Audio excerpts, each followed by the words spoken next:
né, de aplicação desse conhecimento ou dessas intervenções. Então, baseado na conversa que a gente teve com a Lena na terça-feira, eu vou dar um gancho para a gente falar especificamente mais, até para entender, né, quais os limites e até vantagens e desvantagens dessas possibilidades, né? Então, em que momento a gente recorre, por exemplo, dentro de uma organização, a uma consultoria externa, né, uma modalidade, vai depender de vários fatores, e a gente vai conversar sobre isso hoje, tá?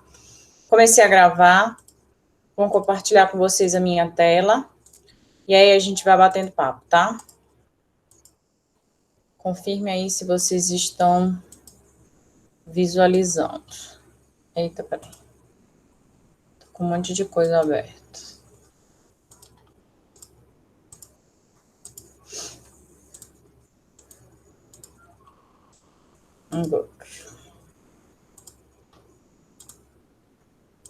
Todos conseguem ver? Sim. Então, vamos lá. Na aula de hoje, a gente vai falar sobre a atuação do profissional de POD, RH interno, RH externo e consultor interno. Então, pensando aí na trajetória, né, do que a gente vê, do que a gente vem estudando dentro da psicologia, a gente vem lá, né, quando a gente entra na faculdade, inicialmente com uma perspectiva clínica, como muitos de vocês já relataram, mas a gente se visualiza um rol grande de possibilidade de atuação, né, no momento que a gente começa a ter contato com a psicologia propriamente dita. E aí a gente vê que a gente tem possibilidade de atuar dentro da escolar, do trânsito, da clínica, do hospital, da jurídica, do esporte, psicopedagogia, psicomotricidade, neuropsicologia, psicologia social e, no nosso caso aqui, psicologia organizacional e do trabalho. Então, hoje a POT, ela está como uma possibilidade de atuação, independente da sua abordagem teórica, tá? Então, aqui a gente não está falando sobre abordagem, sobre o psicólogo do ponto de vista A ou B, não, a gente está falando sobre possibilidade de atuação. E aí, dentro da POD, a gente ainda tem uma intradisciplinaridade, que eles não se configuram assim, não são excludentes, tá? No dia a dia, você pode atuar dentro desses três campos, que é a psicologia do trabalho, psicologia organizacional e área de gestão de pessoas. E aí, dentro dessa perspectiva, seja na psicologia do trabalho, organizacional ou em gestão de pessoas, você ainda tem a possibilidade de atuar profissionalmente enquanto RH interno, enquanto RH externo, que é a consultoria externa, e também enquanto consultor interno, desculpa. Então, é nessa perspectiva que a nossa aula vai andar hoje, tá? Fiquem à vontade para tirar dúvida, para fazer algum comentário, tá, gente? Então, podem ligar o microfone quando quiserem. Então, de maneira geral, né, qual é o papel do psicólogo organizacional e do trabalho? Compreender e intervir sobre fenômenos e processos relativos ao mundo do trabalho e das organizações. Para compreender integralmente o ser humano, nós, psicólogos, precisamos entender da sua inserção no mundo do trabalho e das relações que são criadas no interior das organizações em que trabalha, né? Então, aqui a gente vê esse campo de atuação e por que é tão importante você ter um profissional para trabalhar dentro dessa área. Que assim como outras áreas, a nossa relação, né, é muito próxima com o mundo do trabalho. Então, cada um de vocês ou já teve, ou terá, ou está tendo uma relação, uma interação com o mundo do trabalho das organizações. Então, por isso, a importância da inserção do psicólogo dentro desse contexto. E aí eu quis trazer para vocês o que está formalmente estabelecido, né, enquanto atribuição do psicólogo organizacional e do trabalho. Lá na documentação do Conselho Federal de Psicologia, eles ainda restringem enquanto psicólogo do trabalho somente, tá? Só que aí tem várias atribuições lá que eu queria compartilhar com vocês, só para vocês terem ideia do que está formalmente estabelecido, tá? Então, psicólogo do trabalho atua individualmente ou em equipe multiprofissional, onde quer que se deem as relações de trabalho nas organizações sociais formais ou informais, visando a aplicação do conhecimento da psicologia para a compreensão, intervenção e desenvolvimento das relações e dos processos intra- e interpessoais, intra- e intergrupais e suas articulações com as dimensões política, econômica, social e cultural. enquanto atribuições que estão estabelecidas pelo Conselho Federal de Psicologia. A gente vai ver que aqui é um documento ainda desatualizado, acho que ele é de 2008, tá? É o que tem de mais atual. Então, aqui tem várias atribuições que ou já podem ter entrado em desuso, ou até mesmo não estão incorporando, né, algumas atribuições da atualidade. Mas, de maneira global, de acordo com o nosso Conselho Federal de Psicologia, é a atribuição do psicólogo organizacional do trabalho. Planejar, elaborar e avaliar análises de trabalho, profissiográfico, ocupacional, de posto de trabalho, para a descrição e sistematização dos comportamentos requeridos no desempenho de cargos e funções, com o objetivo de subsidiar ou assessorar diversas ações da administração. Participar do recrutamento e seleção de pessoal, utilizando métodos e técnicas de avaliação, entrevistas, testes, provas situacionais, dinâmica de grupo, com o objetivo de assessorar as chefias a identificar os candidatos mais adequados ao desempenho das funções. Elaborar, executar e avaliar em equipe multiprofissional programas de treinamento e formação de mão de obra, visando a otimização de recursos humanos. Participar, assessorar, acompanhar e elaborar instrumentos para o processo de avaliação de pessoal, objetivando subsidiar as decisões, tais como promoções, movimentação de pessoal, planos de carreira, remuneração, programas de treinamento e desenvolvimento, entre outros. Planejar, coordenar, executar e avaliar individualmente ou em equipe multiprofissional programas de treinamento, de capacitação e desenvolvimento de recursos humanos. Participar do processo de movimentação de pessoal, analisando o contexto atual, os antecedentes e as perspectivas em seus aspectos psicológicos e motivacionais, assessorando na indicação da locução e integração funcional, participar de programas ou atividades na área de segurança do trabalho, subsidiando-os quanto a aspectos psicossociais, participar e assessorar estudos, programas e projetos relativos à organização do trabalho e definição de papéis ocupacionais, produtividade, remuneração, incentivo, rotatividade, absenteísmo e evasão em relação à integração psicossocial dos indivíduos e grupos de trabalho. Promover estudos para identificação das necessidades humanas em face da construção de projetos e equipamentos de trabalho, ergonomia. Participar de programas educacionais, culturais, recreativos e de higiene mental, com vistas a assegurar a preservação da saúde e da qualidade de vida do trabalhador.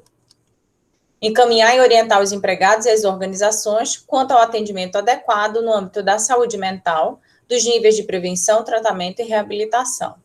Elaborar diagnósticos psicossociais das organizações, emitir pareceres e realizar projetos de desenvolvimento da organização no âmbito de sua competência, realizar pesquisas visando a construção e ampliação do conhecimento teórico e aplicado ao trabalho, coordenar e supervisionar as atividades de psicologia do trabalho ou setores em que elas se inserem, instituições ou organizações em que essas atividades ocorram, desenvolver ações destinadas às relações de trabalho, no sentido de maior produtividade e da realização pessoal dos indivíduos e grupos, intervindo na elaboração de conflitos, estimulando a criatividade na busca de melhor qualidade de vida no trabalho.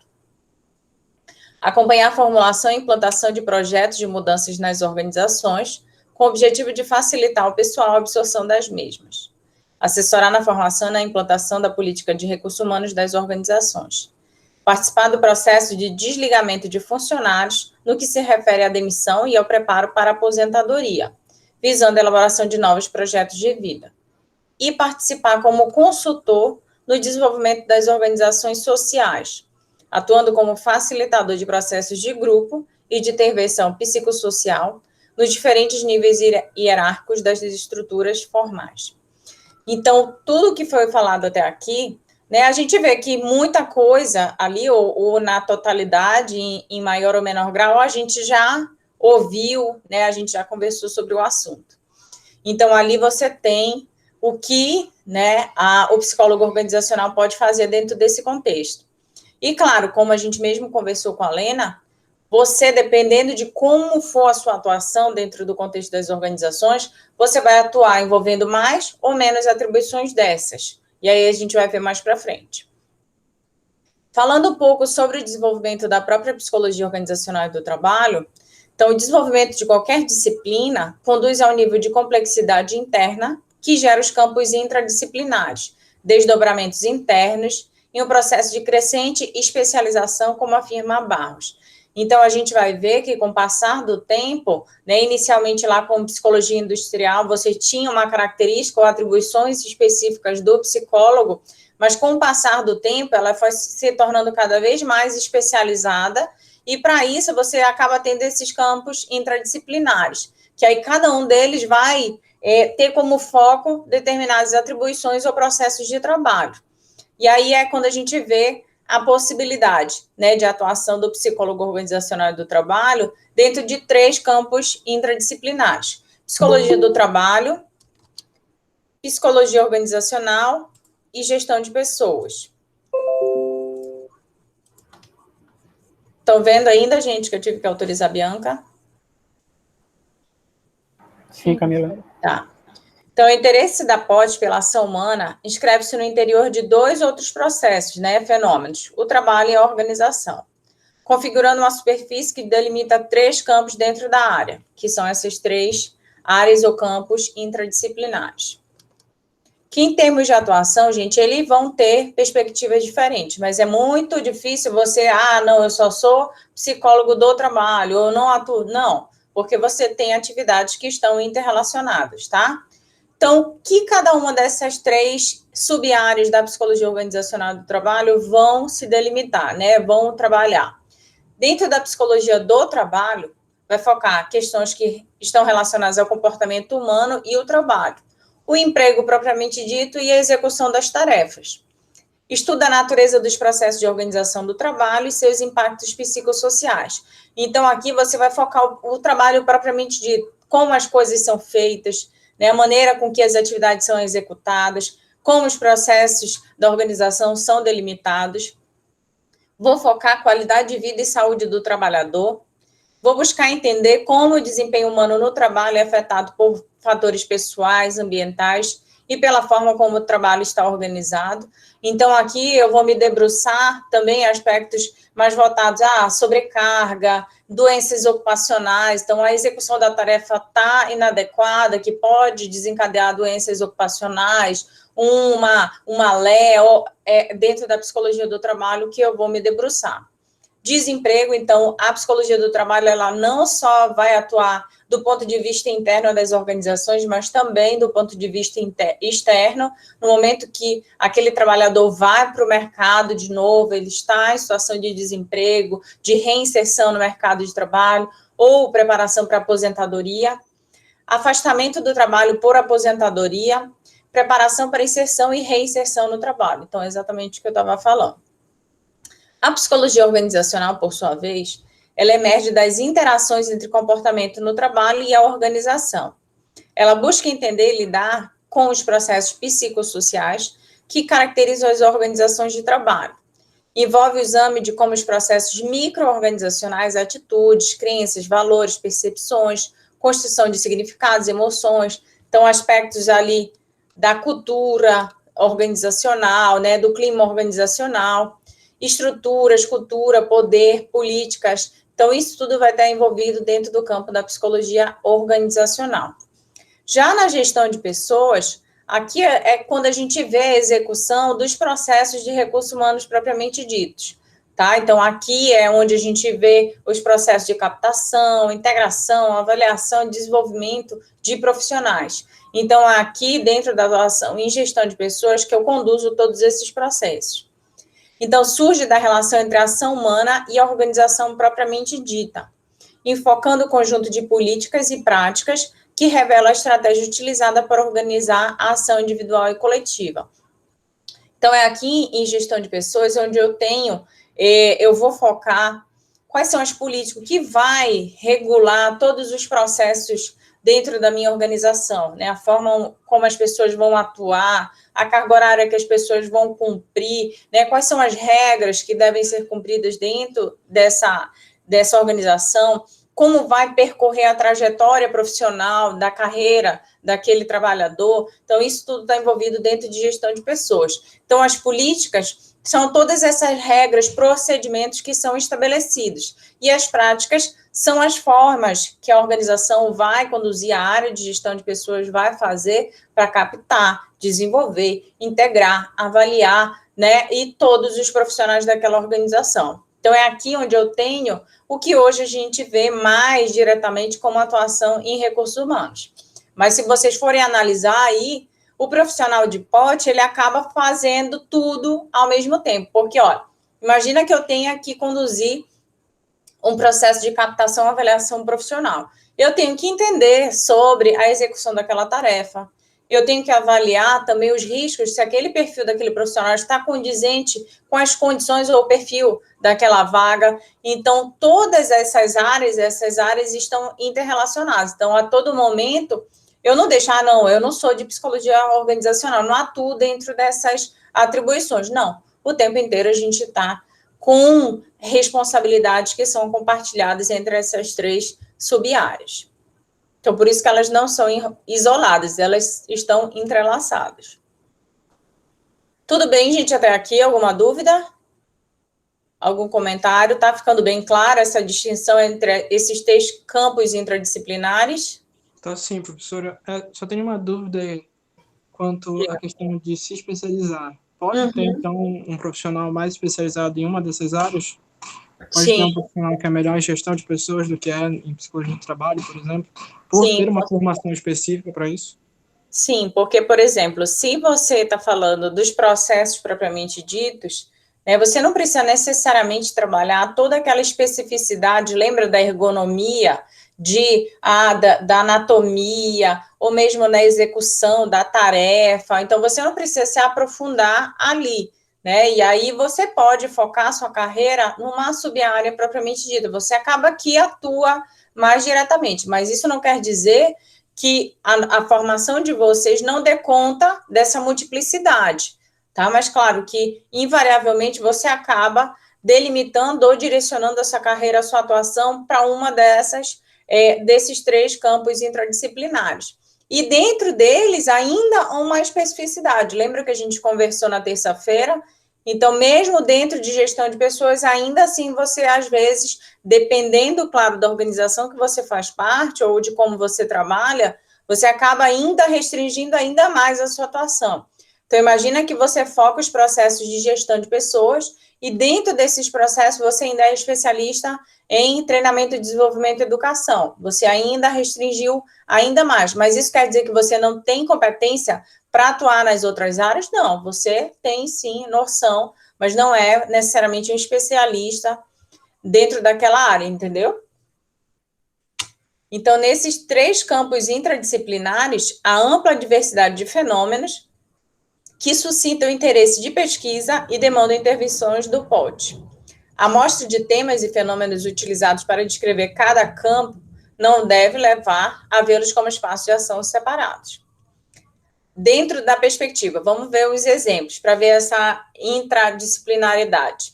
A avaliação de desempenho, mais do que uma ferramenta de gestão, né, com fundamentos e procedimentos desenvolvidos e a desenvolver dentro da perspectiva lá de avaliação, ela implica análise do trabalho e das condições em que ele é executado. Então, aqui especificamente, gente, quando eu estou falando da ferramenta de avaliação de desempenho, e depois eu falo que ela trabalha também com a análise do trabalho e das condições em que ele é executado. Dentro dessa perspectiva inicial, avaliação de desempenho, mais do que uma ferramenta de gestão, com fundamentos e procedimentos desenvolvidos a desenvolver, ela implica análise do trabalho e das condições em que ele é executado. Aqui a gente está falando de qual subcampo? Psicologia do trabalho, psicologia organizacional ou gestão de pessoas? Do trabalho. Muito bem. Então, aqui a gente está falando dessas condições propriamente ditas, né? Só que, além disso, a avaliação de desempenho, ela implica também em processos psicossociais, que tal ação desencadeia nas organizações. Não é isso? Então, no momento que você é avaliado, você dá feedback, você dá retorno a respeito da avaliação do desempenho daquele profissional. Então, quando eu trabalho os processos psicossociais, eu estou trabalhando que campo interdisciplinar da psicologia organizacional do trabalho? Psicologia do trabalho, psicologia organizacional ou gestão de pessoas? Gestão de pessoas. O que vocês acham? Concordam com o Jairo? Organizacional. Organizacional. E aqui, com claras repercussões na dinâmica das relações interpessoais e intra-organizacionais. Então, aqui a gente está falando de gestão de pessoas. Então, vocês estão vendo que o único processo executado por um profissional, ele, na verdade, tem aspectos das 3 campos interdisciplinares. Então, não posso dizer que, se eu trabalho com gestão do desempenho, eu só estou voltada à atuação para a psicologia do trabalho. Não, porque sim, eu estou falando de uma prática, né, de um trabalho que está sendo executado, que envolve a análise daquele trabalho e das condições da sua execução, mas eu também estou avaliando processos e aspectos psicossociais, e além disso, eu ainda estou falando de uma política e de uma prática dentro da minha organização, que nesse caso é o campo interdisciplinar de gestão de pessoas. Então, só para mostrar o quanto as nossas ações dentro de POT, eles não vão estar restritos a um único campo interdisciplinar. Então, aqui falando especificamente para vocês entenderem que tipo de atribuições estão relacionadas à psicologia organizacional, à psicologia do trabalho e à gestão de pessoas propriamente dita, tá? Então, aqui dentro de psicologia do trabalho, não, psicologia organizacional, tá passando o slide. Psicologia organizacional. Eu vou trabalhar 3 grandes áreas: comportamento organizacional, desenho organizacional e consultoria organizacional. Então, aqui dentro de comportamento organizacional, eu vou trabalhar aspectos prontos. Por exemplo, diagnóstico de clima organizacional, pesquisa sobre satisfação, comprometimento e envolvimento no trabalho, diagnóstico de cultura organizacional, processos grupais e relações interpessoais, dinâmica de interação nas equipes de trabalho, relações líder, gestor e trabalhadores, modelos de motivação no trabalho, produtividade, desempenho individual, grupos e organização, rotatividade, turnover e absenteísmo, diagnóstico e manejo da diversidade da força de trabalho. Gente, se vocês não tiverem familiaridade com algum conceito, com algum termo que eu usar aqui, vocês me falem, tá? Todo mundo sabe o que é rotatividade, turnover e absenteísmo? Eu não sei o que é turnover, professora. Alguém sabe, para ajudar a Tereza? É desligamento, não é? Sim. Então, acaba sendo a saída, tá? Propriamente dita do trabalho. Que também, no final, vai dar índice como da rotatividade também, né? Mas aqui é mais a saída, e não a movimentação, a entrada e saída de trabalhador. Absenteísmo, todo mundo sabe? A ausência do trabalho, justificada ou injustificada. Então, aqui, desenho organizacional. Dentro de psicologia organizacional, eu também vou trabalhar análise de cenários, planejamento estratégico, design organizacional, modelos de gestão, análise dos ambientes organizacionais, diagnósticos organizacionais e arranjos flexíveis de trabalho. E também vou poder atuar em consultoria organizacional, com assessoria e consultoria a organizações de diferentes tipos, para diagnóstico, intervenção e mudanças organizacionais. Do ponto de vista da psicologia do trabalho, o que a gente vai focar? Condições e higiene de trabalho, saúde no trabalho, emprego, desemprego e empregabilidade, ergonomia e orientação profissional e de carreira. Então, dentro de condições e higiene do trabalho, o que o psicólogo do trabalho vai focar? Segurança e prevenção de acidentes de trabalho, programa de ajustamento e bem-estar, programas de qualidade de vida no trabalho, assistência psicossocial. Dentro de saúde no trabalho, realização de diagnósticos de saúde e adoecimento no trabalho, identifica fatores do trabalho, da organização e da gestão propiciadores de adoecimento, trabalho com distúrbios musculoesqueléticos, diagnóstico e manejo de estresse no trabalho e síndrome de burnout, e a clínica do trabalho. Claro que aqui, gente, a gente está falando especificamente se houver a possibilidade de fazer esse suporte psicológico dentro da organização.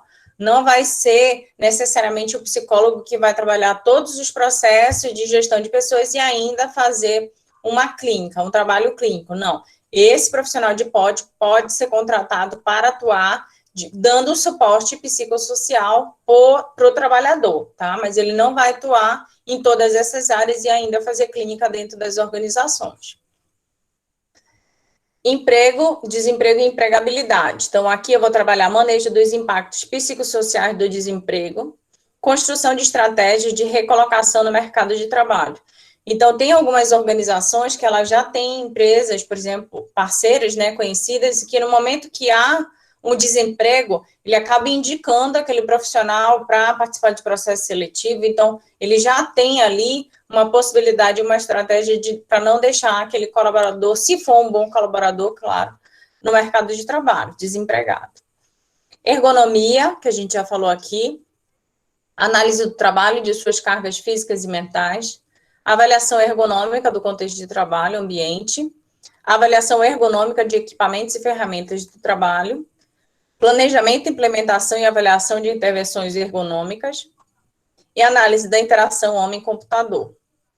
Orientação profissional e de carreira, análise de interesses e aspirações vocacionais. Deixa eu ver aqui.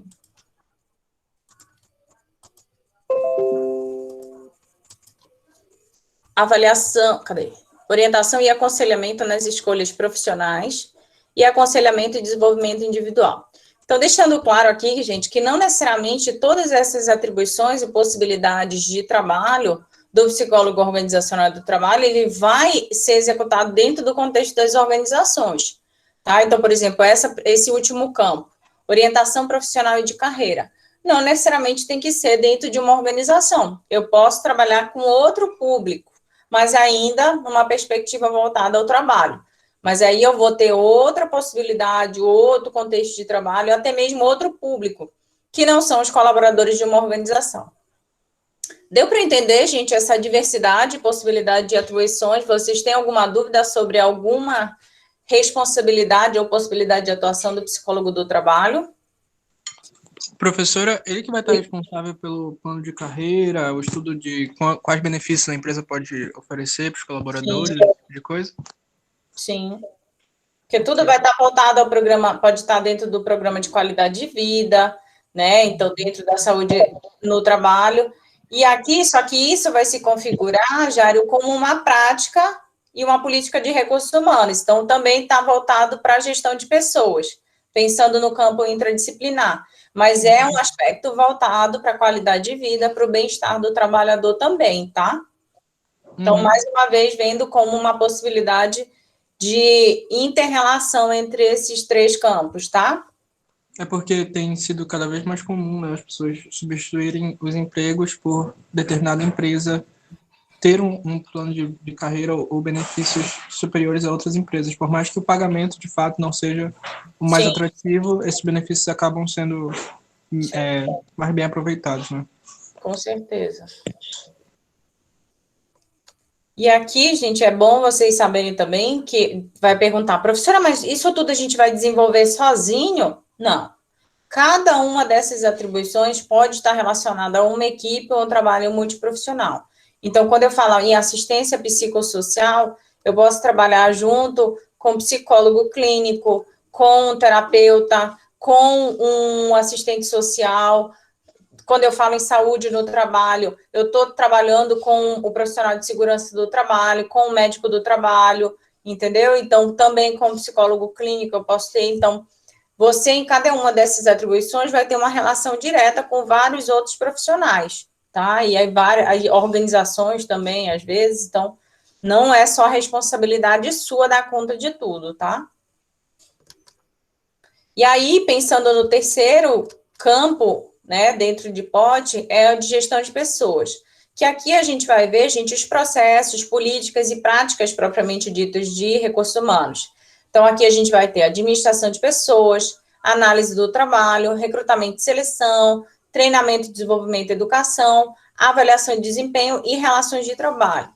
Então, dentro de administração de pessoas, eu vou trabalhar movimentação e desligamento, remuneração e benefícios, olha aí, Jairo, e planejamento de recursos humanos. Análise do trabalho, eu vou trabalhar análise de postos de trabalho, descrição de rotinas e fluxos de trabalho, definição de competências exigidas para os cargos, alocação e desenho de tarefas, layout de postos de trabalho, diagnóstico de necessidades de pessoal, Olha aqui, Tereza, isso aqui é o nosso dimensionamento. Recrutamento e seleção. Vou trabalhar a realização de pesquisa salarial, identificação de potenciais candidatos ao posto de trabalho, planejamento do processo seletivo, definição de instrumentos usados no processo seletivo, né? Que testes, avaliações eu vou utilizar, dinâmicas, realização de avaliação psicológica com objetivo de seleção, análise de resultados, tomada de decisão e recomendações, consolidados em laudos específicos e atuação nos processos de admissão. Dentro de treinamento, desenvolvimento e educação, eu vou conduzir processo de avaliação de necessidades de treinamento, desenvolvimento e educação, acompanhamento e avaliação das ações, apoio e desenvolvimento de material instrucional, implementação de política de estágios, seleção, encaminhamento, acompanhamento e avaliação, supervisão de estagiários de psicologia, desenvolvimento de carreiras e planos de sucessão, desenvolvimento gerencial, desenvolvimento de equipes e programas de qualidade, que são aqueles lá que até a Lena comentou, gente, que são o 5S, né, que envolve limpeza, organização, tempo, então, vários S's ali que estão envolvidos. Tem programas que tem o registro mesmo, né, que ela falou da ISO. Então, você tem lá programas voltados à qualidade, né, do serviço, então, vários critérios, então, você pode ter uma atuação específica voltada para essa área. Avaliação de desempenho, definição de modelo geral de avaliação de desempenho, preparo de equipe para implantar ações de avaliação, oferecimento de suporte para decisões do processo de avaliação a gestores, análise de dados e avaliação do processo de avaliação de desempenho e avaliação de potencial dos trabalhadores. Estão pensando aí já também em desenvolvimento, em alocação em outros cargos e tudo mais. Relações de trabalho, programas de integração e socialização, então quem está entrando, né, tendo contato com as políticas e práticas da organização, regulação de conflitos, negociação trabalhista e programas de relacionamento família-trabalho, quando for o caso. Como a gente pode ver aqui, gente, todas essas atribuições, fora a avaliação psicológica, nenhuma prática ela é privativa de qualquer categoria profissional. Eu até recebi uma mensagem essa semana do César, dizendo, meu Deus, mas a vaga de analista de recursos humanos não é mais restrita ao psicólogo? Nunca foi. Né, um profissional de recursos humanos, analista, auxiliar, assistente, não é uma vaga exclusiva para psicólogos. Você não pode contratar um administrador para um cargo de psicólogo organizacional, isso é inconcebível. Só que um profissional analista de recursos humanos, ele pode ser um pedagogo, ele pode ser um administrador, ele pode ser um assistente social, ele pode, inclusive, ser um psicólogo. Porque, como vocês podem ver aí, a grande maioria dessas atribuições não são específicas da categoria profissional de psicólogos, com exceção da parte de aplicação de testes, avaliação psicológica, elaboração de documentos psicológicos, mas fora isso, todas as outras atribuições podem ser desenvolvidas por outros profissionais. Então, atuação em diversas áreas, desde empresas, órgãos governamentais até hospitais, atividades em nível técnico, tático e estratégico. Então, você vai ter lá os profissionais de gestão de pessoas ou psicólogos organizacionais trabalhando em atividades mais técnicas ou operacionais até níveis mais estratégicos. Vai depender, claro, da estrutura organizacional, de que localização, onde a organização colocou o RH, né, se no nível mais operacional, mais de base, ou, né, acima, com poder muito grande em termos de autonomia ou de estratégia. Então, vai depender do organograma e do nível de autonomia que a organização deu para a área de recursos humanos. Claro que quanto mais alto no nível hierárquico, maior a autonomia, e aí eu tenho um RH mais estratégico. Mas isso não é a realidade de todas as organizações. Alguma dúvida, gente? Estão conseguindo acompanhar? Kim, você está conseguindo acompanhar? Você não foi minha aluna nas outras disciplinas? Está conseguindo acompanhar? Tem alguma dúvida? Oi, Camila, estou conseguindo acompanhar, sim. Eu cheguei a ser aluna do Thiago algumas vezes, então estou familiarizada. Muito bom. Então, vamos lá, gente. O que é esperado de vocês enquanto profissionais da psicologia organizacional e do trabalho? Então, aqui, enquanto competências gerais, vocês vão ver que, claro, cada uma dessas engloba várias, vai dar conta de várias atribuições que a gente já falou, mas são competências do psicólogo organizacional e do trabalho. Explicar as principais mudanças no mundo do trabalho e como isso se estrutura na contemporaneidade, identificar e articular as principais interfaces entre POT e outros campos da psicologia, compreender e comunicar a natureza da organização como um fenômeno psicossocial, contribuindo para processos de transformação da sua estrutura e dos seus modelos de gestão, analisar e ampliar o diálogo do espaço ocupacional em POT com espaços de profissionais afins, reconhecer os diferentes níveis que estruturam os processos organizacionais e de trabalho, analisar criticamente a constituição da POT no Brasil e no mundo como área de atuação profissional, reconhecer os diferentes níveis de intervenção ante os fenômenos organizacionais e do trabalho, buscando contemplar todos eles, mapear o campo científico em POT, identificando seus principais construtos, estratégias metodológicas e avanços recentes. Então, vocês estão vendo que aqui eu não estou falando de nenhuma competência técnica, né? Eu estou falando de competências mais do ponto de vista analítico mesmo, ou crítico, de quem for trabalhar dentro da psicologia organizacional e do trabalho. Professora, desculpa, essas competências elas foram determinadas a partir de alguma coisa específica ou somente é uma suposição do Brandão? Do Brandão, sobre a literatura especial. É um estudo que foi construído, né, a partir de análises anteriores que trabalhavam e investigavam a atuação do POT. O que você tem, mas não é determinado pelo conselho, não é nada formalmente, mas é o que a literatura tem mostrado que são competências gerais do profissional, entendeu? Então, com base em análise mesmo de literatura, não é nada regulamentado pelo conselho aqui, tá? Que aí você vê que são coisas bem amplas, né? Às vezes até uma interface aí com a docência, mais do que propriamente uma atuação mais técnica, né?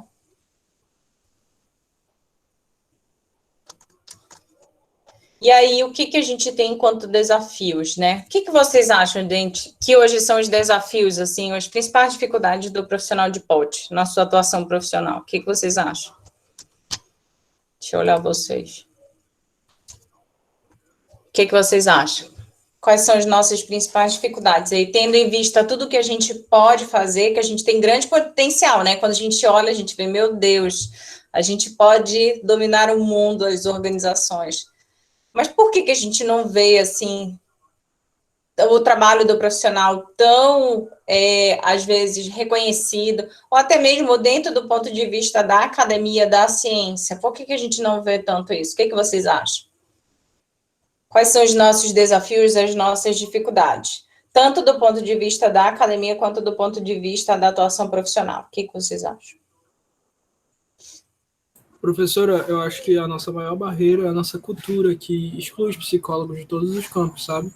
Não que a gente não tenha uma posição elitista, vamos dizer assim, no nosso mercado, mas por causa dos preços que acabam sendo alguns muito caros. Mas a nossa cultura não tem a questão de valorizar a atuação do psicólogo em qualquer campo. Pode ser no clínico, pode ser no organizacional, mas principalmente no organizacional, porque as pessoas, empresários, etc., sempre buscam cortes de preço, cortes de salários, etc., e acaba que o nosso serviço, por ter tantas globalidades, como a senhora citou, acaba, claro, tendo que ser um pouco caro. Então, é muito mais fácil contratar um técnico, contratar uma pessoa que tem algum curso em RH do que contratar um psicólogo de fato e pagar o preço que nós temos, né? Nós temos que cobrar pelo nosso serviço. Aí acontece de pessoas cobrarem menos, pessoas cobrarem aquilo ou isso, e acaba desvalorizando a classe como um todo. Muito bem. O que mais? O que mais, gente, que vocês acham? Eu acho que eu concordo em partes com o que o Jário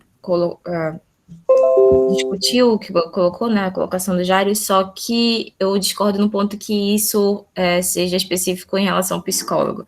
Eu acho que a desvalorização está no trabalho, no produto do trabalhador. A gente, pela nossa experiência aqui, até a comunidade de prova, a primeira coisa que a organização corta quando eles têm problema de orçamento é a gestão de pessoas. Então, a questão nem é em relação ao psicólogo, mas sim a valorização do trabalhador. Aqui, concordo nessa questão da cultura, nós temos uma cultura que não, da desvalorização do que é feito, de como é feito.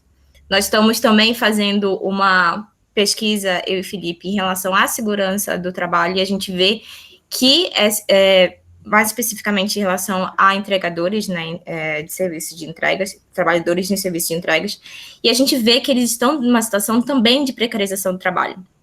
Então, isso é uma coisa muito mais abrangente, é muito mais estrutural da cidade do que em relação à categoria do psicólogo do POT, né, dos POT.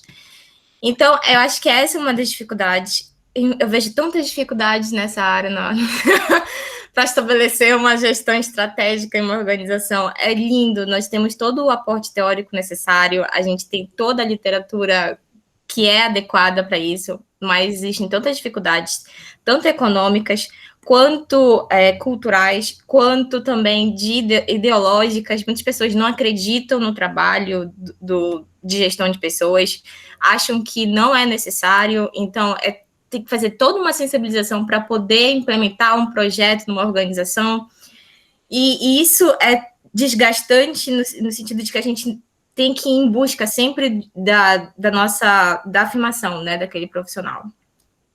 Mas nossa, eu poderia passar a tarde toda falando sobre as dificuldades encontradas. Tereza, não vai desmotivar o restante da equipe, pelo amor de Deus. Não, é lindo, gente, mas até a questão do mercado, que é competitivo também, você não consegue, por exemplo, estabelecer uma consultoria externa sem um diferencial, como a Lena trouxe na outra aula, porque existe uma competitividade muito grande nessa área. A gente está competindo não só com psicólogos organizacionais, está competindo com várias áreas. Então, tem uma rixa entre psicólogos, entre POTs, com os administradores, uma rixa ferrenha, que se vocês forem pesquisar, vocês vão ficar, enfim, que é uma área, a Camila estava falando sobre a questão dos analistas, que não é específico do psicólogo, mas os administradores querem deixar essa área restrita aos administradores. Então, essa é uma luta nossa também, essa é uma outra dificuldade, então surgem várias coisas a todo tempo, o tempo todo, né, enfim. Eu acho que pegando aí o gancho da Tereza, que eu sofri na pele, né, a Tereza bem sabe, essa questão, e aí é reserva de mercado mesmo, né, o que a gente está vendo, que o fato de não ser restrito, né, a gente poderia não se preocupar tanto, né, mas o problema é que acaba, exatamente, de ver que você acaba concorrendo com outros profissionais, até porque você não tem uma restrição de determinadas responsabilidades. E aí você abre brecha para outras categorias que nem estão regulamentadas ainda. E aí, claro, acaba queimando muita gente da área, e aí isso acaba prevalecendo, como a Tereza ontem a gente estava falando, isso aparece muito mais do que efetivamente o trabalho bem feito, né? E o fato também do profissional de POT, gente, sempre vocês vão ouvir falar que o profissional de POT, ele sempre tem muitas atribuições. Por quê? Porque é sempre um grupo muito pequeno para dar conta de muitas atribuições. Vocês veem, apesar de que eu reforcei com vocês, não necessariamente um profissional vai dar conta de todas essas atribuições, só que na prática, a demanda de trabalho é muito grande em todas essas áreas dentro de uma organização. Você vai sempre ter problemas ou demandas envolvidas em todas essas sub-áreas. Mas, claro, que dentro de um profissional, dentro do RH interno, por exemplo, se eu sou só uma, eu tenho que dar conta, né? Porque você nunca vai ter um RH que seja tão estruturado, tão grande, que você dê conta de desenvolver com qualidade ou com folga todas essas atribuições. Você sempre tem um profissional com muita demanda de trabalho, que sempre vai ter muito processo de recrutamento e seleção. Então, pensando na perspectiva do RH interno, que acaba sendo, no primeiro momento, gente, é o que acaba atraindo mais vocês em termos de atuação profissional. Porque vocês viram mesmo, não é fácil você ser empreendedor, você abrir um primeiro negócio, e aí você, sem nenhum conhecimento específico de mercado, as pessoas não conhecendo muito o seu trabalho, você, em geral, vai adquirir experiência no RH interno, exatamente como a Lena fez, para depois ter um know-how para vir para o mercado enquanto consultoria externa. E aí você já é conhecido, você já tem uma competência efetiva nessa área. Só que até então, aí você acaba que tem um MBA específico, você acaba que não consegue se qualificar tanto quanto você gostaria, você não tem um desenvolvimento muito grande do ponto de vista científico da área de POT, porque quem está no mercado não consegue se dedicar às duas coisas, e aí quem está na academia também não consegue dar conta das duas coisas. Então, a maior dificuldade, e isso é compartilhado por todas as áreas, a menos que você estabeleça isso como uma prioridade, mas dentro de uma área clínica também, a menos que seja a clínica da universidade, você não vai ter esse link muito próximo entre academia e mercado de trabalho. E aí, isso pode acontecer pelo fato de uma exigência muito grande, né, também do ponto de vista científico, você não vai compartilhar qualquer experiência, você não vai chegar e dizer, olha, eu fiz isso sem nenhuma base ali metodológica, científica, e aí eu tenho feito isso dentro da organização e está dando certo, e pronto, eu compartilho isso com o mundo, e aí, não é assim que as coisas funcionam. Então, você tem uma dificuldade em todas as áreas desse link, o que eu busco sempre nas disciplinas, diga-se de passagem, trazer pessoas do mercado, para não ser só a professora falando dos livros ou dos artigos, não, de quem está. O que é bom é que sempre confirma o que eu estou falando para vocês, né? Mas eu digo, é muito importante essa relação próxima, para vocês entenderem também o que espera, mas a gente tem essa dificuldade de atuação, de reconhecimento. Tem até o artigo que eu vou compartilhar com você, que eu coloquei lá na sala virtual, que o RH, ele é o único setor, gente, que ele busca ser estratégico. É o sonho da vida do RH é ser estratégico. Ninguém fala em financeiro estratégico, contábil estratégico, comercial estratégico. É sempre o RH que busca ser estratégico. Por quê? Porque ele vem de uma história, como a Teresa falou, de não ser uma prioridade dentro das organizações. E mesmo hoje, século XXI, com tudo que a gente já viu, ainda assim, você tem condições altamente inadequadas, né, dentro das organizações, o que a gente também tem visto muito isso, porque as redes sociais hoje colocam tudo, né, à tona.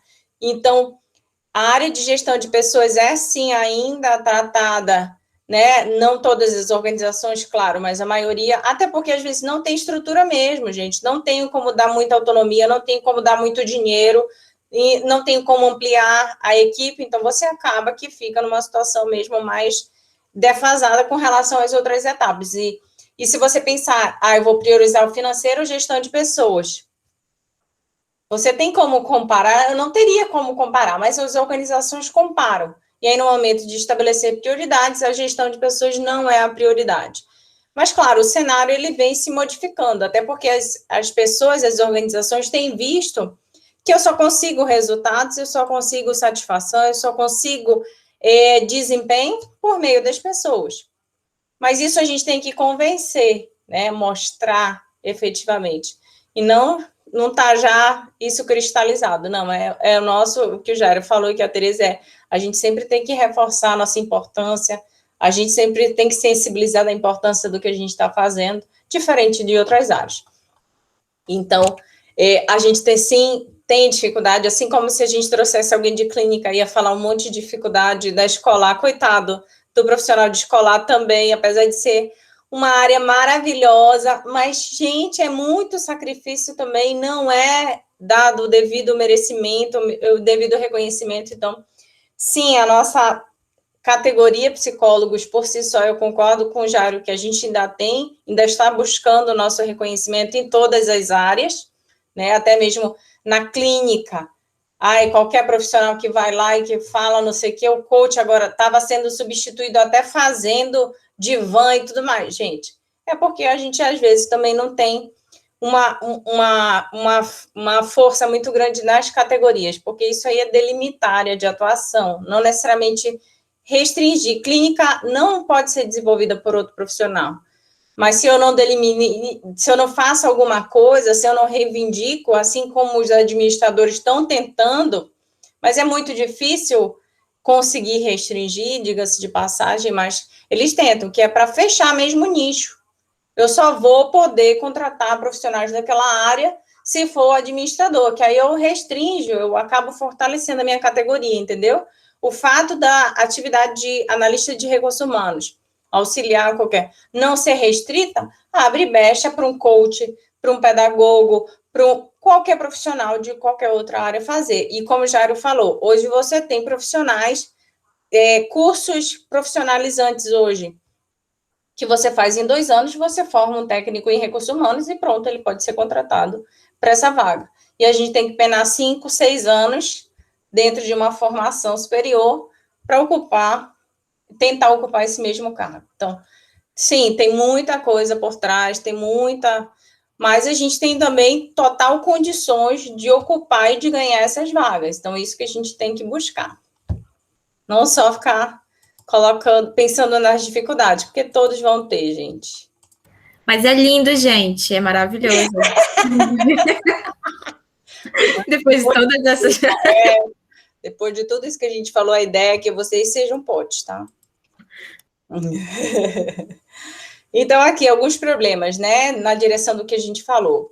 Uso de técnicas e concepções pouco conhecidas de validade incerta. Então, como eu falei, quem está atuando profissionalmente não necessariamente executa ou está dando base teórica, científica à sua atuação profissional. Então, acaba fazendo aquelas coisas porque sempre foi feito desse jeito, ou é a estratégia da moda, sabe? Acaba sendo feito por aí. 1/4 dos psicólogos estão na POT, entretanto, poucas pesquisas na área e muito modismo. Psicólogos apenas técnicos, sem base científica. Então, mais uma vez, a gente tem sido criticado ao longo dos anos por sermos altamente técnicos. Isso quer dizer o quê? Executores de processos de trabalho, de procedimentos de trabalho, de práticas de recursos humanos. E aí, sem uma base científica muito estruturada. Então, acaba que eu faço daquele jeito porque todo mundo está fazendo daquele jeito, ou porque eu acho que deve ser daquele jeito, não porque tenha sido estudado previamente, fortalecido, né, aqueles resultados que realmente aquele procedimento dá certo e traz resultados e desempenho. Não, eu estou fazendo porque... E eu estou longe da academia, então não tenho uma exigência ou alguma crítica que vai acontecer ali, porque eu estou fazendo de outro jeito e não o que está sendo fortalecido dentro da pesquisa. E diálogo com diversas áreas e um ecletismo, né? Então, eu tenho hoje uma diversidade muito grande de profissionais que atuam na área, tenho uma diversidade de profissionais e, né, é muito eclético, você não tem um padrão muito consolidado, você tem atribuições, mas como essas atribuições devem ser executadas para eu ter, por exemplo, mais resultados em termos de recrutamento e seleção, né, de eu diminuir a rotatividade profissional, de diminuir a saída, ou mesmo afastamento dos meus trabalhadores, eu não tenho uma fundamentação que esteja dando certo, efetivamente, esteja sendo compartilhado, né, no mundo científico. E aqui, pensando agora do ponto de vista da atuação profissional, eu queria focar com vocês agora como é que a gente trabalha dentro do RH interno, o que é o RH interno, o RH externo e o consultor interno. Então, o que é o RH interno? O RH interno, gente, como o próprio nome diz, é exatamente o profissional que trabalha dentro de recursos humanos ou gestão de pessoas dentro da empresa, dentro da organização, tá? Então, são profissionais que são contratados pelo empresário, pelo administrador, pelo dono da empresa, para atuar propriamente dito dentro daquela organização, né? Para dar conta ali das práticas e políticas de recursos humanos dentro daquela organização. Então, todos respondem diretamente aos gestores do empreendimento e oferecem total dedicação de suas habilidades e conhecimentos para aquela empresa. Então, é aquele RH estruturado que eu tenho que presta serviço especificamente para aquela organização. Então, ele é um empregado, ele tem dedicação total àquela organização.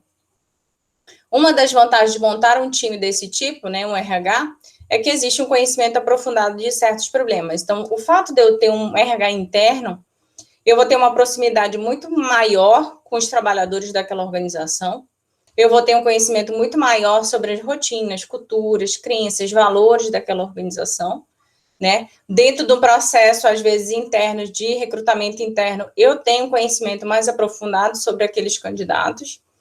Então, é muito importante, assim, dependendo, claro, hoje o RH interno, ele está na maioria das organizações.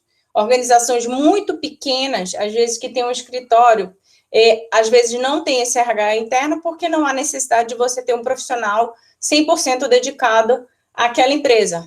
E, às vezes, eles não têm condições financeiras mesmo para manter aquele profissional. Então, nesse caso, eu tenho um RH externo, uma consultoria, que presta serviços específicos. Eu preciso de um profissional para trabalhar em contabilidade. Você pode selecionar, e aí eu vou. Então, eu tenho um RH externo que presta serviço, que seriam características específicas desse RH interno. Mas o fato de eu não ter dinheiro nem interesse em manter esse profissional 100% dentro da minha organização, eu acabo contratando um prestador de serviço. E que pode, assim como a Lena descreveu, ficar responsável até mesmo pela folha de pagamento, né, daquela organização. Então, aqui, o negócio consegue obter máxima disponibilidade dos profissionais e pode orientá-los sob perspectivas muito específicas. Então, eu acabo, se é um RH interno, deixando muito claro qual é o papel dele, o que eu espero daquele profissional dentro daquela organização. Eu vou direcionar a atuação daquele RH dentro daquela organização. Então, eu vou ter um profissional muito mais disponível, muito mais próximo do negócio. Quais são as desvantagens do time interno? Ao mesmo tempo, montar um RH do tipo traz algumas desvantagens que precisam ser consideradas. Ao conhecê-los, é possível se planejar melhor quanto a essas questões.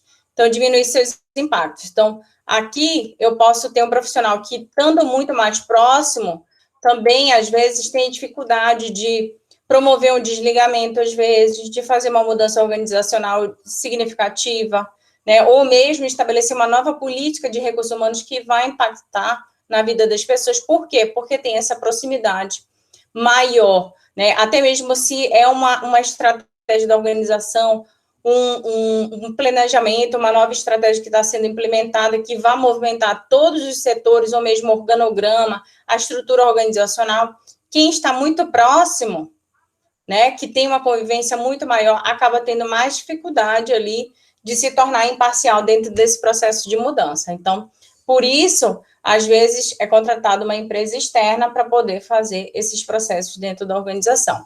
E até mesmo, gente, às vezes, por ser um RH muito pequeno, né, ter, como a gente falou, uma sobrecarga muito grande, e isso a gente tem visto, né, Tereza, muitos dentro de organizações públicas, principalmente, eles não têm braço suficiente. Então, diante de uma impossibilidade mesmo de mão de obra, às vezes eu contrato um RH externo para dar conta de processos seletivos mais estratégicos, cargos de maior responsabilidade, ou até mesmo uma pesquisa, um diagnóstico que eu queira fazer dentro da minha organização. E o que é a consultoria de recursos humanos?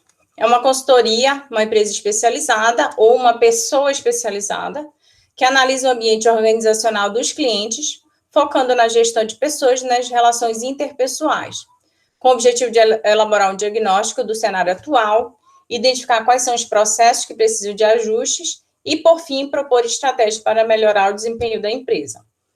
Então, a partir de uma visão externa, os consultores de recursos humanos analisam o relacionamento entre funcionários e gestores para criar estratégias de mudanças que estejam alinhadas aos objetivos da empresa, mas que também atendam aos interesses e objetivos dos colaboradores. Então, o papel da consultoria ele é amplo e vai depender, claro, da demanda que o cliente vai trazer para a consultoria. Mas que, em linhas gerais, é diagnosticar problemas ou aspectos que podem ser otimizados na RH, definir as soluções e melhorias que devem ser feitas, estabelecer metas e traçar caminhos para alcançar os resultados. Então, é comum a consultoria de recursos humanos ser contratada para um aspecto específico, mas imagina o seguinte, eu tenho duas possibilidades de demanda para uma consultoria externa. Tereza, eu gostaria que você selecionasse um analista contábil experiente para a minha organização. É uma demanda bem específica. Ou eu posso chegar para a Tereza e dizer, Tereza, é o seguinte, eu estou tendo um problema, estou tendo desmotivação geral no setor financeiro da minha organização. Eu queria que você fizesse algum trabalho. Então, vocês veem que eu tenho demandas totalmente diferentes. Numa é bem direcionada, bem específica, na outra é mais genérica. E aí, claro, aquele profissional que não está ali no dia a dia da organização, ele vai ter que investigar, vai ter que justamente fazer uma análise, um diagnóstico, para poder estabelecer planos de ação e direção que deverão ser tomadas para, por exemplo, fazer um diagnóstico do que está acontecendo no setor financeiro da organização, que está deixando aquele time, aquele grupo, aquela equipe desmotivada, tá? Então, no primeiro momento, a consultoria levanta as necessidades da empresa junto à direção da companhia. Os consultores apresentam suas propostas de trabalho e obtêm aprovação e apoio da liderança para dar início ao trabalho de análise. Então, lá, imagina que eu recebi a demanda, eu vou fazer uma análise, né, daquela necessidade da empresa para poder traçar um plano. Mesmo que em alguns momentos, gente, imagina que eu tenho lá e digo, meu problema é desmotivação, ou então rotatividade, num setor específico. Aí eu digo, olha, inicialmente, eu vou entrevistar os trabalhadores e o gestor da unidade para tentar entender o que está acontecendo lá. Eu vou observar um dia, né, de trabalho, ou uma semana de trabalho. Depois eu vou conduzir uma pesquisa de clima organizacional, ou, sei lá, eu vou fazer meu plano de ação inicial. E ele pode ou não estar alinhado com as reais necessidades daquela organização, ou daquela unidade específica que eu estou tentando trabalhar. Então, é muito importante o consultor ele estar aberto e não ir tão focado, não, eu tenho que fazer isso, porque aquele diagnóstico, ele pode nada ter a ver, aquele diagnóstico inicial, com a real necessidade daquela unidade, por exemplo. Então, nessa primeira fase de análise, a consultoria faz um minucioso levantamento sobre os processos da empresa relacionados à gestão de recursos humanos. Os consultores utilizam diferentes mecanismos, entrevistas, questionários, pesquisa de dados, e outros indicadores que traduzam a situação dos pontos significativos da gestão de pessoas. Então, eu vou trabalhar aqui organograma, definição dos cargos. Não estou vendo. Diga, Tereza. Não, eu fiquei em dúvida na relação da diferença, né, do que é a consultoria e do RH externo. No caso, a consultoria, ela só vai prestar subsídios, informações à organização e o RH externo ainda vai executar todos os processos? Eu não é a mesma coisa, é exatamente a mesma coisa, só são nomes diferentes, Tereza, mas o RH externo é a consultoria ou consultor de recursos humanos, tá? É exatamente a mesma coisa, tá?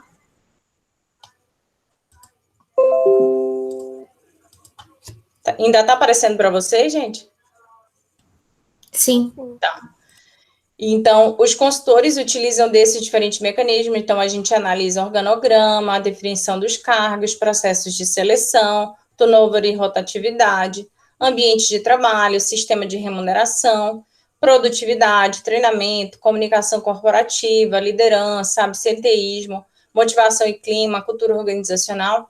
Então, claro, você não vai fazer necessariamente toda essa análise, vai depender da demanda que foi trazida para você, tá? E do que você observou nos primeiros contatos com aquela organização. E aí você vai estabelecer seu plano de atuação. Mas, claro, dependendo da demanda, se ela é mais restrita e objetiva, você vai, por exemplo, se eu tenho como objetivo fazer uma seleção, eu vou trabalhar ali definição de cargos, né, ter contato ali com a política e prática de recursos humanos de seleção, né, entender um pouco sobre o ambiente de trabalho, sobre as atribuições do cargo, sobre o perfil. Então, eu tenho um traçado. Mas se é uma questão, eu estou tendo uma alta rotatividade daquela unidade, e aí você vai ter que estabelecer estratégias para tentar investigar o que está acontecendo. E aí vai ser algo mais amplo, um diagnóstico mais amplo. O diagnóstico, né? Então, feita a análise inicial, eu vou precisar fazer um diagnóstico. Então, após a análise, a consultoria de recursos humanos ou RH externo, que é a mesma coisa, tá, gente? Só reforçando, desenvolve o diagnóstico do cenário atual. O diagnóstico é um relatório que contém as impressões sobre o Departamento de Recursos Humanos e sua relação com as demandas das áreas da organização. Ela serve para os gestores terem uma visão geral e avaliarem profundamente sua empresa, conseguindo detectar seus pontos fortes e fracos, oportunidades e ameaças. Com base nas informações do diagnóstico, a consultoria e os gestores definem em conjunto os planos de ação para a empresa alcançar seus objetivos. Então, plano de ação. Plano de ação é um dos principais produtos do trabalho da consultoria de recursos humanos. Então, feito o diagnóstico, eu já sei ali, né, já tenho dados para subsidiar uma decisão, uma ação, e aí sim eu vou estruturar um plano de ação. O que eu vou fazer diante daquele cenário? Com as informações reunidas na análise interpretadas no diagnóstico, é possível mapear novos processos e criar propostas para o enfrentamento de desafios identificados. Queria reforçar uma coisa com vocês. O papel do consultor de recursos humanos ou do RH externo, ele pode tanto estar diretamente relacionado à área de recursos humanos, ou ele pode estar relacionado a uma área específica da organização. Qual é que é a diferença disso? Imagina que eu estou tendo uma alta rotatividade da minha organização como um todo. E aí, ao fazer a minha análise e meu diagnóstico, eu detecto, na verdade, que eu estou tendo um problema muito grande dentro do meu plano de carreiras, e há necessidade de revisão do meu plano de cargos, salários e benefícios, tá? Isso é uma possibilidade. Aí eu estou falando do ponto de vista do setor de recursos humanos propriamente dito. Só que eu posso também ser demandado de uma área específica. Eu acho que o Igor já comentou sobre isso, então ele... dentro da empresa onde ele estagia, já foi pedido assim, olha, eu queria avaliar uma liderança específica. O Igor ainda está entre nós? Cadê o Igor? Não está, né? Mas o Igor, mas só para a gente ver que a gente tem duas possibilidades de atuação. Ou atuando especificamente no setor de recursos humanos, ou atuando para uma unidade dentro da minha organização, tá? Então, a gente pode atuar nessas duas perspectivas, tá?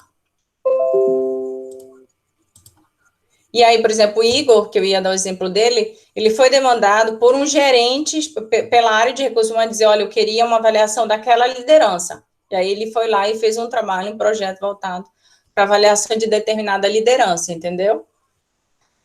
Então, aqui, com base no plano de ação, então descreve as ações de mudanças que irão contribuir com o crescimento dos negócios, preservando o bem-estar e aumentando a motivação dos colaboradores. Então, o plano de ação, gente, ele sempre vai ser planejado e executado a partir do diagnóstico que foi feito, né? E aqui é basicamente o que eu vou fazer diante daquele cenário que foi detectado. E aí, após o meu plano de ação, a execução dele, né? Então, eu vou fazer uma manutenção e um controle. Então, não é assim, eu fui lá na empresa, fui contratada, fiz o meu trabalho, fui embora e nunca mais, né? Não, eu preciso ter uma responsabilidade, né, com aquele meu cliente. Então, eu trabalho numa manutenção e controle, que eu vou observar, né, um mês depois, 2 meses depois, e ver se está tudo bem, como é que ficou depois de executado o plano de ação, né, melhorou aquela situação que tinha sido identificada. Então, é uma questão de qualidade do meu serviço mesmo, né, para saber que, de fato, o meu plano de ação deu certo, né, efetivamente estava alinhado às necessidades da minha organização. Então, aqui a diferença entre consultoria externa e consultoria interna, né? Então, também é uma possibilidade de atuação dentro do recursos humanos, tá? Então, a consultoria externa, a gente já viu, ela é sempre desenvolvida por um profissional autônomo, qualificado, né, independente daquela organização. A consultoria interna, por sua vez, ela é desenvolvida por um funcionário da empresa que ocupa um cargo técnico ou gerencial. Então, é um profissional altamente qualificado, com amplo conhecimento dos diferentes processos da organização, né, de gestão de pessoas ou de determinada área. Pode ser um consultor interno de qualquer área da organização, tá, gente? Eu posso ter um consultor interno de financeiro, contábil ou de gestão de pessoas. Então, é um profissional mais generalista e tem um cargo mais estratégico, não vai ficar no operacional, no técnico, então ele não vai desenvolver ações de recrutamento e seleção, ele vai mais analisar, né, os indicadores, o que está sendo feito, né, pela área de recursos humanos, se for dentro dessa área, observar se há alguma necessidade de modificação, algum plano de ação que deva ser executado. Então, possui normalmente o perfil generalista e atua como link entre o cliente interno e a gerência da sua área. Atua como facilitador, elaborando diagnósticos, buscando soluções para os problemas e sugerindo, opinando ou criticando. Então, o papel do consultor interno nem sempre é fácil, tá, gente? Porque é alguém da casa, né, que vai dar pitaco ali no trabalho dos outros. Então, só que o fato dele ser interno, ele tem uma familiaridade muito grande ali com a organização, né, tem uma clareza muito grande sobre o negócio, né, sobre as crenças, valores daquela organização, sobre a cultura daquela organização, mas ao invés de botar a mão na massa, ele vai ficar mais propondo, executando diagnósticos, né, trabalhando do ponto de vista de análise do que efetivamente da execução das tarefas de recursos humanos. Ok, Laís. A gente já está acabando.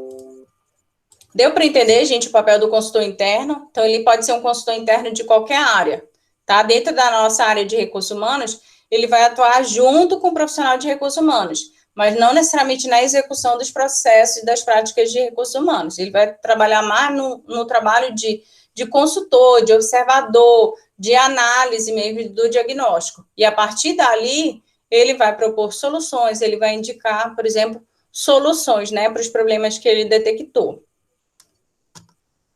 Então, as duas modalidades de consultoria podem trabalhar juntas nas organizações, dependendo do projeto a ser desenvolvido. Então, dependendo do que eu queira fazer, eu posso trabalhar dentro das duas modalidades. Há muitos profissionais que podem assessorar diversos clientes ao mesmo tempo, pois já possuem um amplo conhecimento e experiência. Também é muito vantajoso desenvolver um profissional interno, né, o consultor interno, que tem proximidade com o dia a dia com as pessoas que fazem parte da empresa. Porém, independente de qual modalidade de consultoria ser contratada, é fundamental o projeto ser apoiado por todos os gestores, principalmente pela direção, havendo diálogo e respeito mútuo entre empresa e consultor.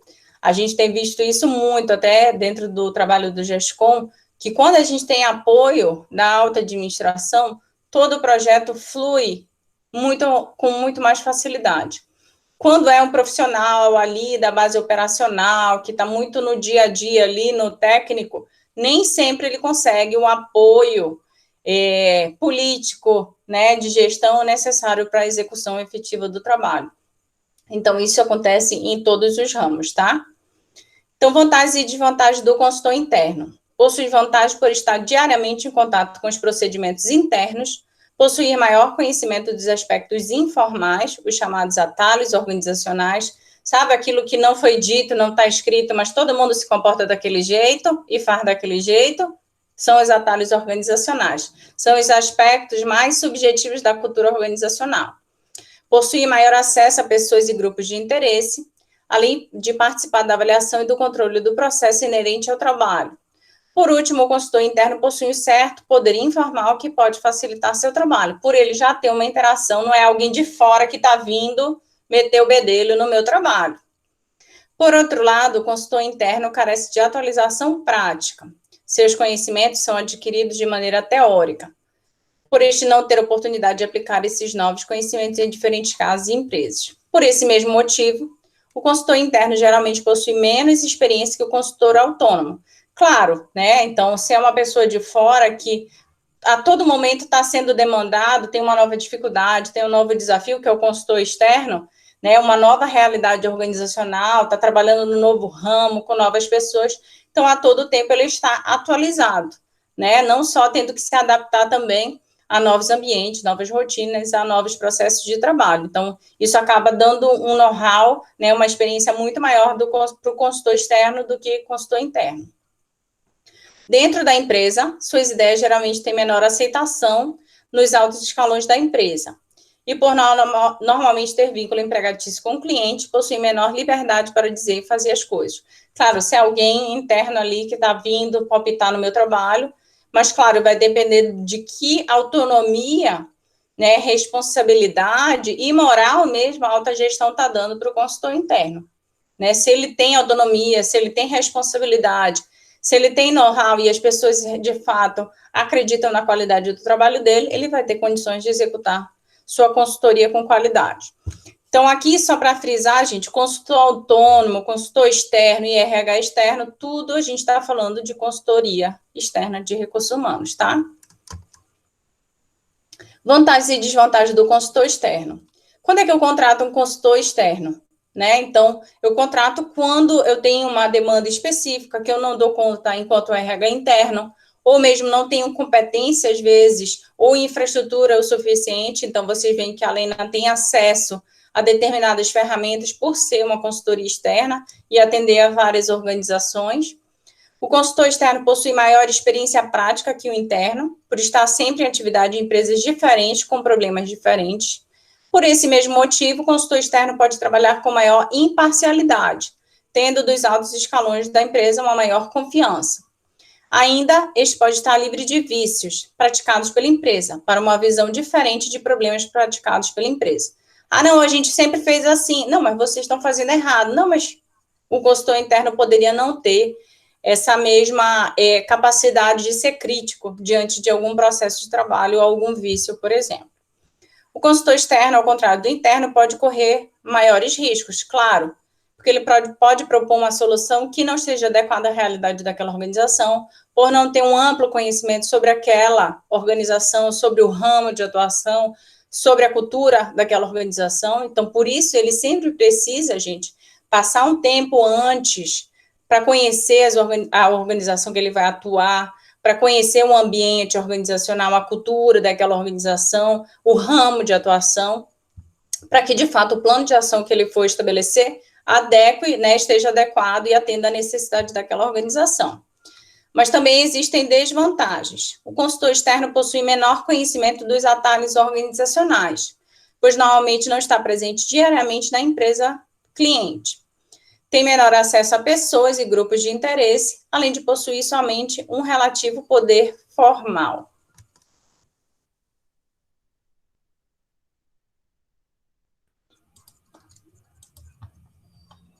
Deu para entender, gente, todo esse traçado? A gente vê as possibilidades que o psicólogo organizacional pode trabalhar, né? Como ele pode atuar dentro das organizações. Então, vocês veem que a gente não só tem muitas atribuições, né? A gente pode desenvolver muitos processos de trabalho para ajudar as organizações a melhorarem, sim, seus processos de trabalho, seus resultados, mas também promover a qualidade de vida dos trabalhadores. Mas eu também tenho possibilidade, quanto pode, de trabalhar internamente, trabalhar externamente, trabalhar para mais empresas ou para uma empresa só, né, ou até mesmo trabalhar de forma mais estratégica e analítica na minha própria organização. Então, eu quis trazer com a aula de hoje essa multiplicidade de tarefas e de possibilidade de atuação do POD, né, para a gente ficar bem claro para vocês quantas possibilidades a gente tem, né, e como vocês podem estabelecer ali dentro desse rol o que vocês se sentem mais preparados para fazer e também que vocês possam trazer mais resultados, porque a organização vai querer isso de vocês, né? O que você pode me oferecer em termos de serviço com qualidade. Então, eu quis trazer hoje essa variedade. Vocês veem que tem muita coisa que a gente pode fazer, muita coisa bacana mesmo. E aí, eu acho que nesse momento da vida de vocês, da formação, se é a área de POD que vocês querem atuar, estabelecer uma prioridade, se qualificar dentro dessa área, vai melhorar muito, aumentar muito as chances de inserção no mercado de trabalho. Beleza, gente? Alguém tem alguma dúvida, quer fazer alguma pergunta? Pode ficar à vontade, ou algum comentário? Não, professora, não ficou nenhuma dúvida. Muito bem. Então, eu vou parar a gravação, tá? Eu vou postar lá, assim como a outra,